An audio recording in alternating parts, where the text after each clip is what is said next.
The day my sister told me she was marrying my fiance, I smiled and ordered champagne. Not the cheap stuff either. Dom Perignon rose gold, because nothing says congratulations on your betrayal quite like $1,000 bottle of spite. I'm Oakley, and I've spent 29 years being the family disappointment. The quiet one, the steady one, the one who would never amount to much, according to my mother Lucille's favorite refrain. We need to talk. Lacey had texted earlier that morning. Mom's house, important. I knew what was coming, had known for months actually. But I drove to our mother's McMansion anyway, wearing my favorite navy blazer, like armor. They were waiting in the formal living room, Lacey perched on the white leather sofa, Mother standing by the fireplace, both wearing identical expressions of fake concern. Darling, my mother started, her voice dripping with artificial sweetness. We have something to tell you, and we want you to know we're here for you. I sat down, crossed my legs, and waited. Roman and I are in love, Lacey blurted out, twisting her fingers together. We've been seeing each other, and he proposed last night. The diamond on her finger could have paid off a small mortgage. My ex fiance never did believe in subtlety. How long? I asked, keeping my voice neutral. A few months, Lacey lied. I knew it had been closer to 8. He wasn't happy, sweetie, my mother chimed in. You have to understand, when two people are meant to be together. So, you're saying I wasn't woman enough to keep him? I raised an eyebrow. Well, Mother exchanged glances with Lacey. You were always so focused on your career. Roman needs someone who can support his vision. Be a proper wife. That's when I ordered the champagne. Had it delivered right there to the house. The delivery guy looked confused when I tipped him $100, but I wanted witnesses. Wanted people to remember how calm I was when it all went down. What are you doing? Lacey asked as I popped the cork. Celebrating, I said, pouring 3 glasses. To new beginnings?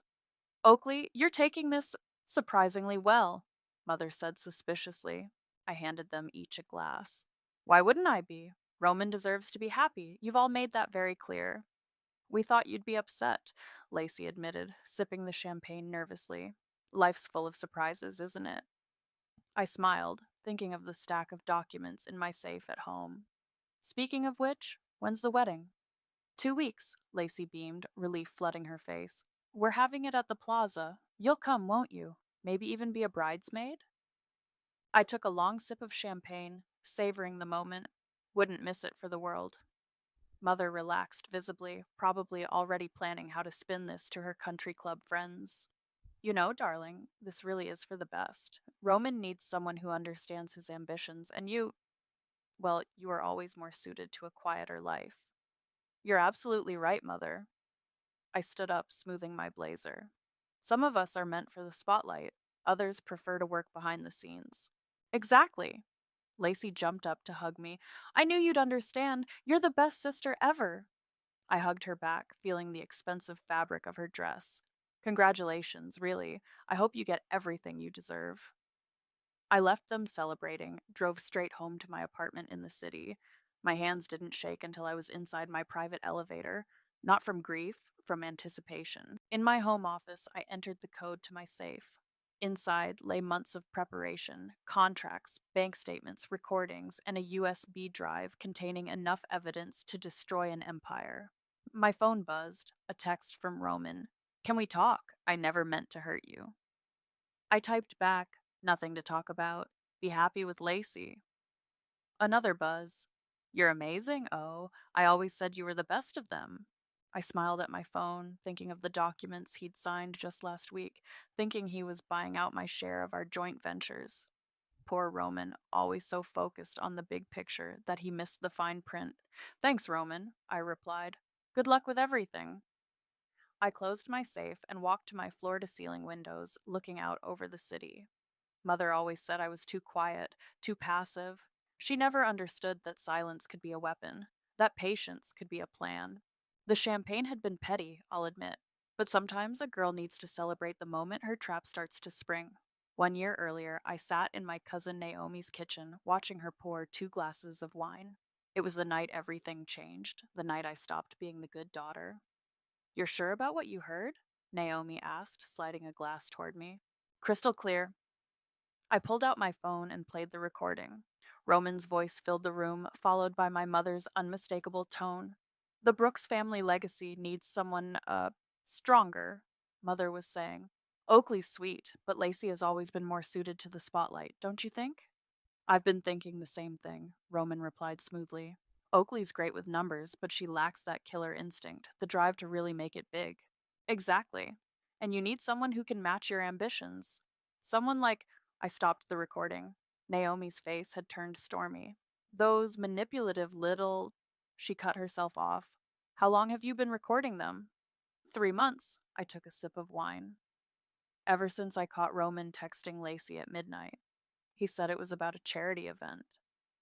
And you're still wearing his ring because I twisted the diamond engagement ring. Because I need time to protect myself. Good girl. Naomi pulled out her phone. I'm calling Damien. He's the best lawyer I know, and more importantly, he hates people like Roman. Damien arrived 40 minutes later, briefcase in hand, looking every bit the high powered attorney in his tailored suit. He listened to the recording without comment. First things first, he said, pulling out a legal pad. We need to separate your assets. How much has Roman invested in your joint ventures? Nothing. I smiled thinly. He thinks he has, but I've been careful. Every investment was made with my money, through my companies. He just signed the papers. Damien's eyebrows shot up. Smart, but we need to make it airtight, create some shell companies, move your assets around, make it impossible for him to claim any ownership. I want more than protection, I said quietly. I want everything. Now you're talking? Naomi grinned. Damien leaned forward. Tell me what you need. Over the next few hours, we crafted a plan, shell companies, irrevocable trusts, carefully worded contracts, a maze of legal protection that would become a trap. The key, Damien explained, is to let him think he's winning. Men like Roman, they're so convinced of their own brilliance that they never read the fine print. I know someone else who might help, I said. Jason Meyer. Roman screwed him over in a tech venture last year. The software developer? Damien nodded. Good thinking. We'll need inside help. My phone buzzed. A text from Roman. Working late. Don't wait up. I showed it to Naomi, who checked her social media. Lacey just checked in at that new rooftop bar downtown. What a coincidence, I said dryly. You okay? Naomi touched my arm. I'm tired of being okay. I stood up, walking to her window. I'm tired of being the understanding one, the reasonable one, the one who gets stepped on because she's too nice to push back. Then don't be, Damien said simply. Be smarter, be patient. Let them think you're still that person while you build your case. My phone buzzed again. This time it was Lacey. Drinks tomorrow? Need to talk about your wedding. The audacity, Naomi muttered. I typed back, can't wait, let's do lunch instead? Perfect timing, Damien said. I'll have the first set of papers ready by morning. We'll need documentation of every interaction. I'll help, Naomi offered. I can keep track of their meetings, their posts, everything. I hugged them both. Thank you. I know this isn't exactly ethical. Ethics? Damien snorted. They're planning to humiliate you publicly, steal your investments, and probably paint you as the villain in their love story. Ethics left the building a long time ago. Later that night, I sat in my home office scrolling through months of texts between Roman and Lacey. The flirtation was obvious now that I knew to look for it. The late night messages, the inside jokes, the subtle digs at me. You deserve better than settling, Lacey had written to him. Sometimes I think you know me better than she does, he replied. I forwarded everything to Damien, then locked my phone. Outside, the city glittered like broken glass, beautiful and sharp. Mother always said I was too soft for this world, too willing to bend. But some things, when bent too far, don't break. They snap back. And I was done bending. My phone lit up one last time. Roman again. Miss you. Can't wait to come home. I replied with a heart emoji, then silenced my phone. Let him think I was waiting, worried, wondering. Let them all think I was still the quiet, competent daughter who would never cause a scene. They'd learn soon enough. Silence could be deadly. Baby, this could be huge, Roman said, spreading documents across our dining table. A tech startup ready for acquisition. They just need capital, and we could triple our investment in 6 months. I leaned forward, examining the papers with what I hoped was wide eyed interest. It sounds amazing. But can we afford it?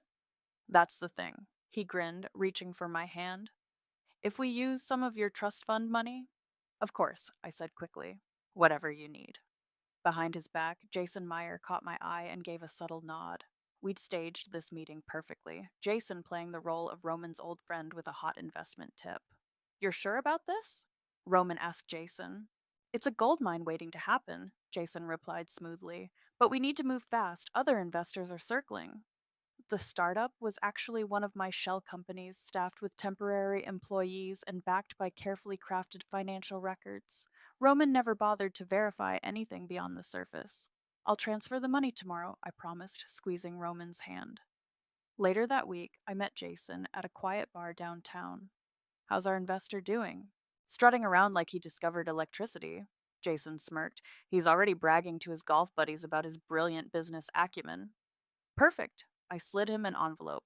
Your consultation fee, as agreed. Jason said, pocketing the envelope. When you first approached me about this, I thought you were crazy.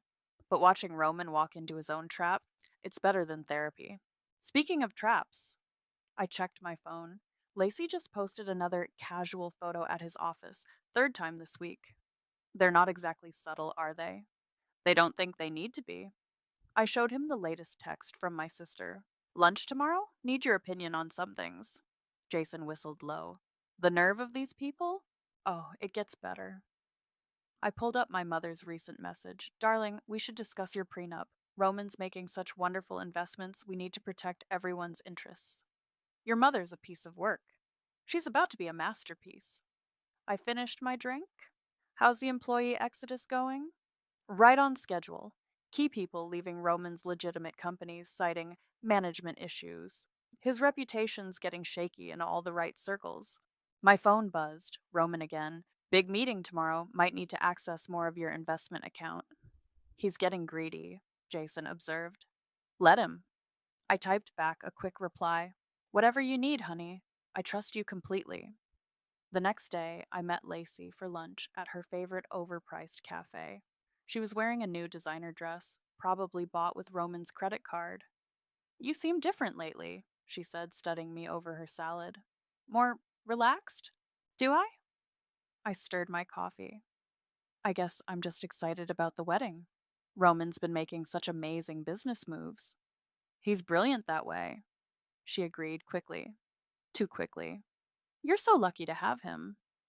I know exactly how lucky I am. I smiled. Hey, would you help me pick out lingerie for the honeymoon next week? I want his jaw to drop. Lacey choked slightly on her water. Next week? I have a photo shoot. Please? You've always had better taste than me. Roman says so all the time. The flash of guilt across her face was almost too subtle to catch. Almost. That evening, I met with Damien to sign the final papers. Everything's in place, he confirmed. The moment Roman breaches trust, by, say, getting engaged to someone else, all assets revert to you. The companies, the investments, everything. And the timing? Perfect. The startup will show signs of trouble right when you need it to. Jason's done an excellent job creating a paper trail. I signed the last document with a flourish. Now we wait. You know, Damien said, most people in your position would have confronted them by now, made a scene. Most people don't understand the value of patience. I checked my phone. Another text from Roman canceling dinner. Another Instagram post from Lacey at his favorite restaurant. They're getting bolder, Damien observed. Good. I stood up, gathering my things. The bolder they get, the harder they'll fall. Walking home, I passed a billboard advertising engagement rings. For the perfect moment, it proclaimed in glittering letters. My phone buzzed one last time. Mother. Dinner tomorrow night? Roman has exciting news about the business. I typed back, can't wait to hear everything. The perfect moment was coming. Not with a bang or a scream, but with signatures on dotted lines and carefully laid trails of breadcrumbs. They thought they were writing a love story. They didn't realize they were signing their own ending. The engagement party was a masterclass in excess. Mother had transformed her backyard into a fairy tale wonderland, complete with crystal chandeliers hanging from tree branches and champagne fountains that probably cost more than most people's rent. I wore red. Not the angry, obvious kind of red, a deep, luxurious burgundy that made me look expensive and dangerous. Naomi whistled when she saw me. Damn, cousin, you clean up nice. Had to dress for the occasion, I said, adjusting my diamond earrings, a gift from Roman last Christmas. Can't let the happy couple outshine everyone. We watched as Lacey twirled for the photographers, her white designer dress catching the light. Roman stood nearby, one hand possessively on her waist, playing the role of devoted fiance perfectly. Oakley! Mother's voice carried across the garden. Darling, come say hello to everyone. I plastered on my best society smile and made my way through the crowd. The whispers followed me like perfume. That's the ex fiancé. Can you believe she showed up? Poor thing, she must be devastated. Mother grabbed my arm, her nails digging in slightly. Everyone's been asking about you. I've been telling them how wonderfully you're handling everything. Have you? I sipped my champagne. How generous of you. Oakley, she hissed, don't start. This is Lacey's moment.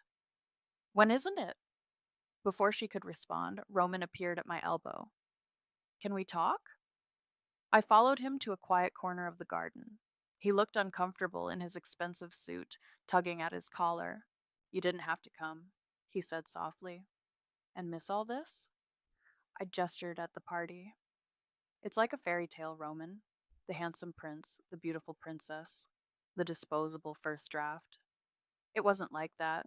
We didn't plan. Please, I cut him off. Spare me the explanations. I'm here to celebrate, remember?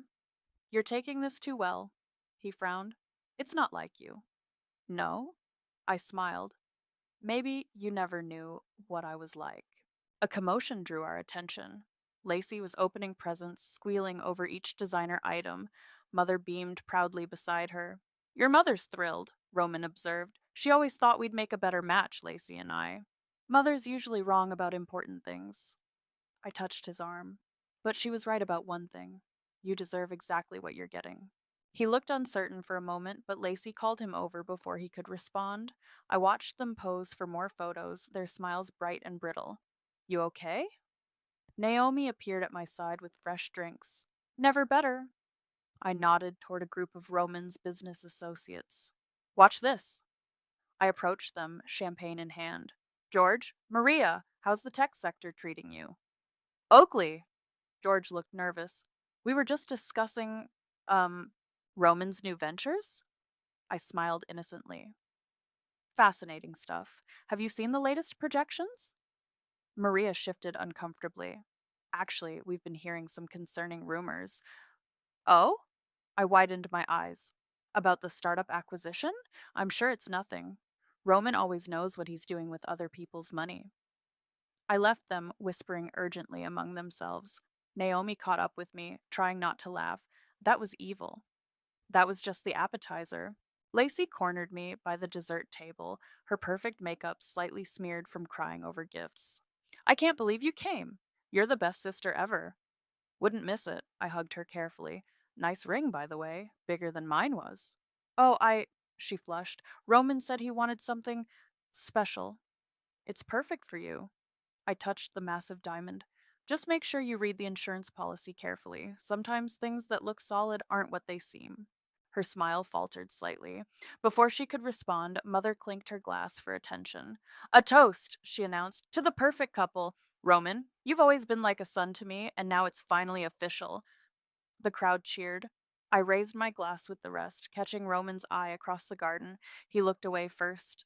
As the party wound down, I made my way to the exit. Mother intercepted me. Thank you for not making a scene, she said. I know this must be difficult. Nothing's difficult when you understand your role, I replied. You taught me that, remember? Always know your place? She frowned. Oakley. Good night, Mother. Lovely party. At the gate, I turned back one last time. Roman was watching me, his arm around Lacey, looking faintly troubled. You know everything you own is mine, right? I called out softly, just loud enough for him to hear. The confusion on his face was worth every second of waiting. In my car, I texted Damien, time to start phase 2. His reply came instantly. Papers are ready. Let the games begin. The first crack appeared on a Tuesday. I was having coffee at my favorite cafe when Lacey burst in, mascara streaking down her face. What did you do? She demanded, slamming her designer purse on my table. The credit cards aren't working. I stirred my latte calmly. Which cards? All of them. Roman's cards, the joint account, everything. She collapsed into the chair opposite me. We were at the bridal boutique and they declined the payment for my dress. It was humiliating. How awful, I said, taking a sip. Have you called the bank? They said something about accounts being frozen pending investigation. She leaned forward. This has something to do with you, doesn't it? Why would I have anything to do with Roman's finances? Because you're jealous. You can't stand that he chose me instead of. Careful! I cut her off. You're making a scene. People are staring. She glanced around, suddenly aware of the other customers watching. Lacey had always hated being the wrong kind of spectacle. My phone buzzed. Roman calling. I let it go to voicemail. He's been trying to reach you all morning, Lacey said. I've been busy. I checked my watch. In fact, I have a meeting right now. Good luck with the dress situation. I was halfway to the door when she called out, Mother wants to see you tonight. I'm sure she does. The meeting was with Jason and Damien at the lawyer's office. Jason pulled up a series of spreadsheets on his laptop.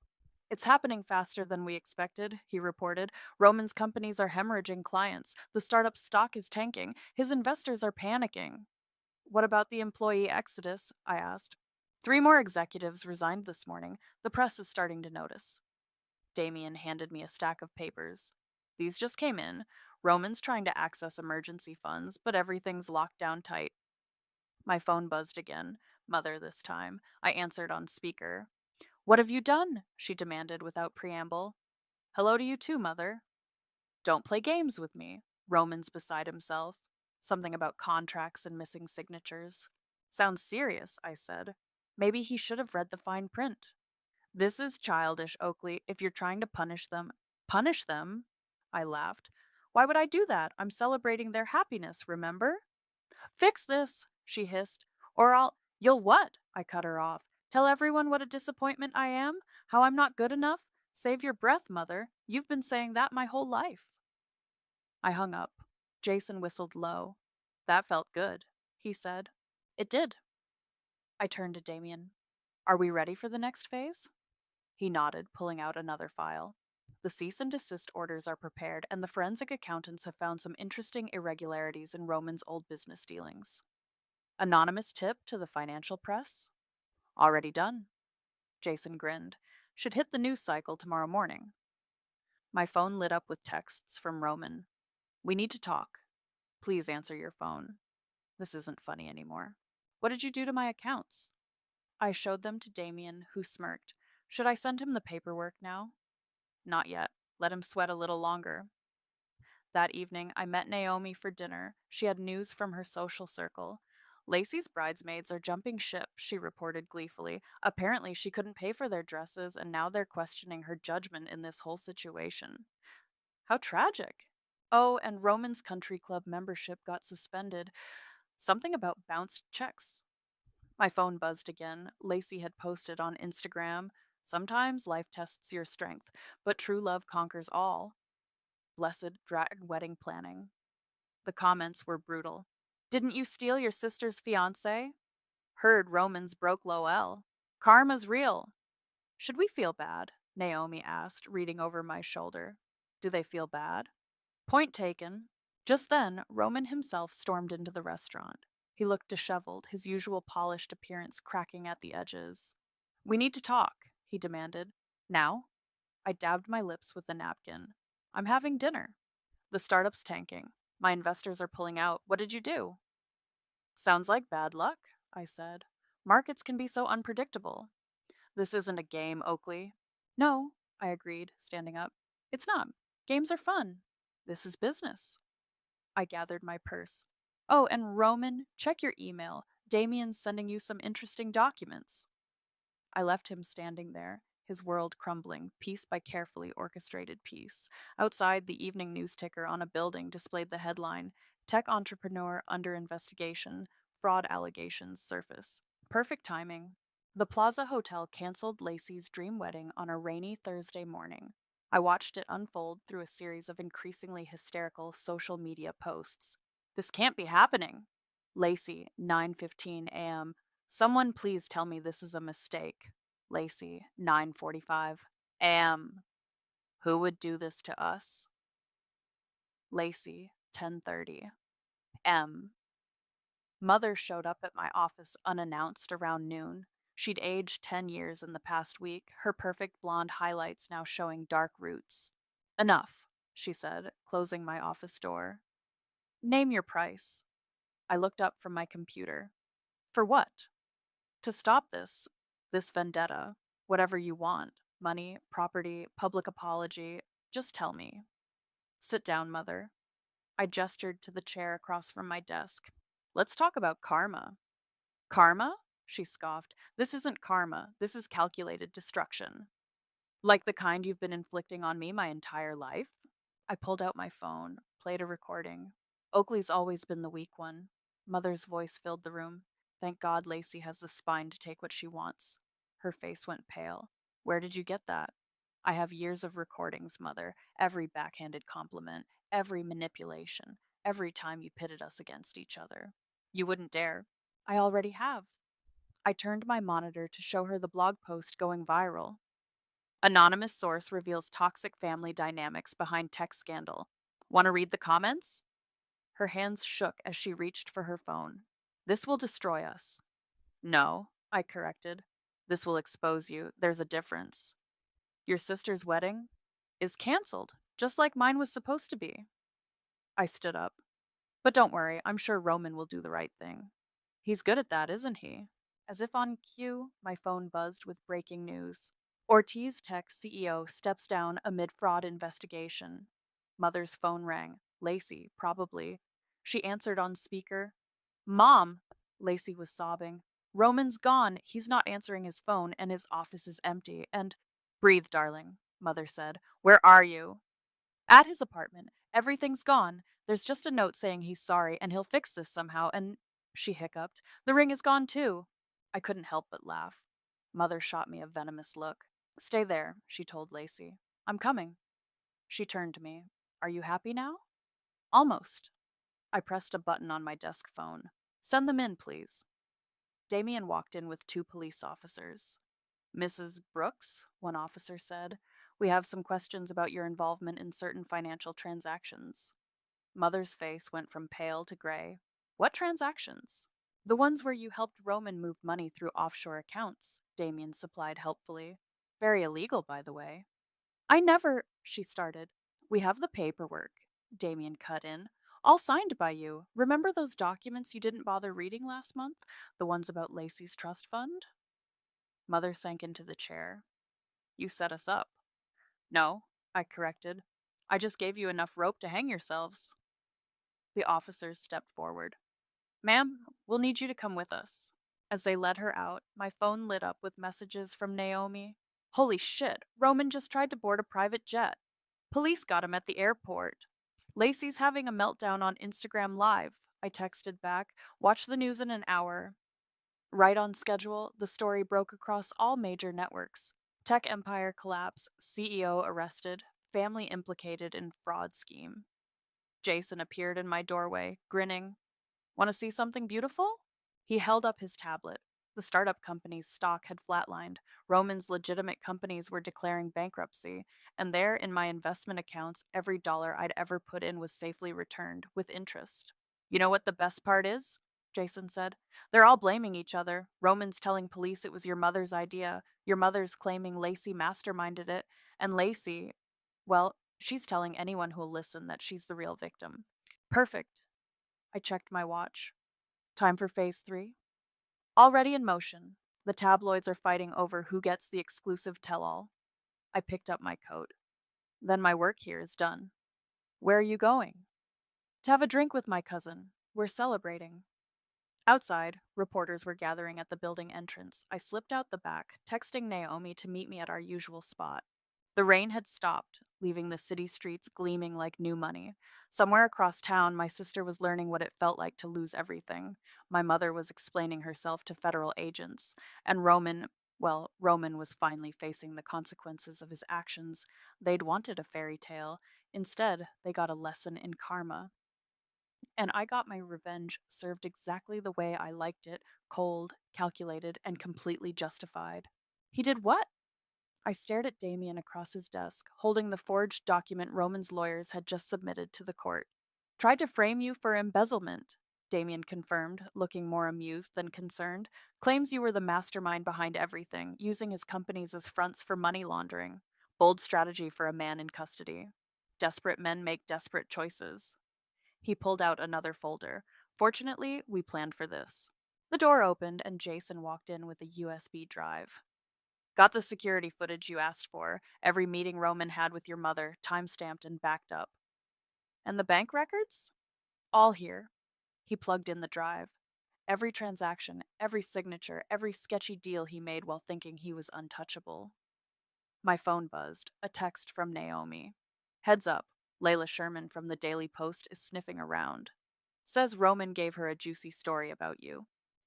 Layla Sherman, the tabloid journalist who'd made a career out of destroying reputations. I showed the text to Damien. Perfect timing, he said. Should we show her what a real story looks like? I nodded. Set up the meeting. 2 hours later, I sat across from Layla in a private room at the Four Seasons. She looked exactly like her byline photo, sharp eyes, sharper smile, and the hungry look of someone who lived for scandal. So, she began, Roman tells an interesting tale about you. I'm sure he does. I slid a folder across the table. But here's a better one. She opened it, her eyes widening as she read. These are real? Every document, every recording, every piece of evidence showing exactly how Roman, my mother, and my sister orchestrated their little scheme. And you just let them? I let them think they were winning. I pulled out my phone, played one of the recordings.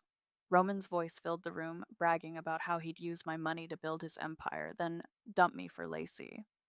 Layla's fingers twitched toward her recorder. May I? That's why you're here. For the next hour, I gave her everything: the paper trail, the recordings, the photographs, the story of a woman everyone underestimated, turning the tables on those who tried to destroy her. This isn't just revenge, Layla said finally. This is architectural. You built this trap piece by piece. Sometimes the quiet ones are the most dangerous. She sat back, studying me. You know what the best part is? You never actually did anything illegal. You just let them implicate themselves. Karma needs a little help sometimes. My phone buzzed, a message from the district attorney's office. Roman's attempt to frame me had backfired spectacularly. The evidence I'd provided had sealed his fate. He's pleading guilty, I told Layla. Full confession. What about your mother and sister? Mother's facing charges for financial conspiracy. Lacey? I shrugged. She's learning that actions have consequences. Layla packed up her notes. This story goes to print tomorrow. Any last comments? Just one. Never mistake kindness for weakness. The next morning, the Daily Post's headline read, The Perfect Revenge: How One Woman Outsmarted a Corporate Conspiracy. The story went viral within hours. My phone exploded with messages. OMG, did you see this? Naomi. Holy shit, you're trending. Jason, we need to talk. Mother's lawyer. Please, I'm sorry. Lacey. I ignored them all, walking into the federal courthouse where Roman's plea hearing was scheduled.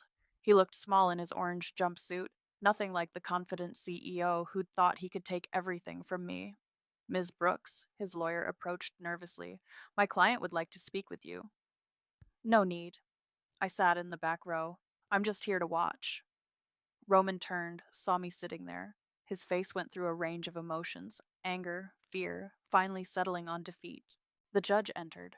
Roman stood, pleaded guilty to multiple counts of fraud and financial conspiracy. When asked if he had anything to say, he looked back at me one last time. I underestimated her, he said simply. We all did. Outside the courthouse, reporters swarmed. I gave them one statement. Sometimes the best revenge isn't about destroying someone, it's about letting them destroy themselves. Back at my office, Damien waited with a bottle of champagne. To justice, he toasted. To karma, I corrected. My phone buzzed one final time. Layla again. Follow up story? People are fascinated by you. I texted back. No need. Some victories speak for themselves. Looking out my office window at the city below, I thought about all the quiet, competent women who'd been underestimated, overshadowed, pushed aside. Maybe my story would remind them silence doesn't mean surrender. Sometimes it means you're planning something spectacular. And revenge, when served with precision, tastes better than any wedding cake ever could. The for sale sign in front of my childhood home looked almost apologetic. I parked in the circular driveway one last time, using the key mother's lawyers had provided to let myself in. The grand foyer echoed with emptiness. No more crystal vases, no designer furniture, no carefully curated family photos showing our perfect facade. Just dust and memories and the weight of what remained. My phone buzzed. Naomi. You sure you want to do this alone? Need to. I texted back. Some ghosts you have to face by yourself. I climbed the sweeping staircase, trailing my hand along the banister where Lacey and I used to slide as kids, before competition replaced connection, before mother's manipulation turned sisters into rivals. My old bedroom was at the end of the hall. The walls were still that soft blue I'd chosen at 13, the only time mother had let me make a decision about anything. I thought I'd find you here. I turned. Lacey stood in the doorway, looking smaller without her designer clothes and perfect makeup. She'd taken a job at a department store downtown. I'd heard through Naomi, but hadn't seen for myself until now. How did you get in? I asked. Still have my key. She stepped inside cautiously. I've been coming here, trying to understand everything. And? And I'm sorry. The words tumbled out. I know it's not enough, but I'm sorry. For Roman, for letting Mother pit us against each other, for being exactly the person you think I am. I don't think anything about you anymore, Lacey. She flinched. That's fair. I just, I miss my sister. Which sister? I turned to face her fully. The one you betrayed or the one you pretended didn't matter? Both. Neither. She slid down the wall to sit on the floor. I don't even know who I am without Mother's voice in my head telling me I'm special, telling me I deserve everything, even if it belonged to someone else. I stayed silent, watching her struggle with truths she'd avoided her whole life. Did you know? She continued. At the store, people are just nice. No agenda, no competition. My manager actually praised me for helping a customer find the perfect dress, not for stealing it from someone else, just for helping. Despite everything, I felt a flicker of something. Not forgiveness, exactly, but understanding. Growth looks good on you, I said finally. She looked up, tears streaking her mascara. Is there, is there any way we could? No, I cut her off gently. Some bridges stay burned, but maybe we can build different ones. My phone buzzed again. Damien this time. Nonprofit paperwork is ready. When you're done with the house, come sign. What nonprofit? Lacey asked, seeing my small smile. Supporting women leaving toxic family situations. I walked to the window, helping them find their voice, their strength. That's that's good. She stood up shakily. Mother would hate it. Mother has time to think about a lot of things now. We stood in silence, watching the sunset paint the empty room in shades of gold. Finally, Lacey spoke again. Roman writes to me sometimes from prison, still blaming everyone else. Some people never learn. I did. She moved toward the door. Too late, but I did.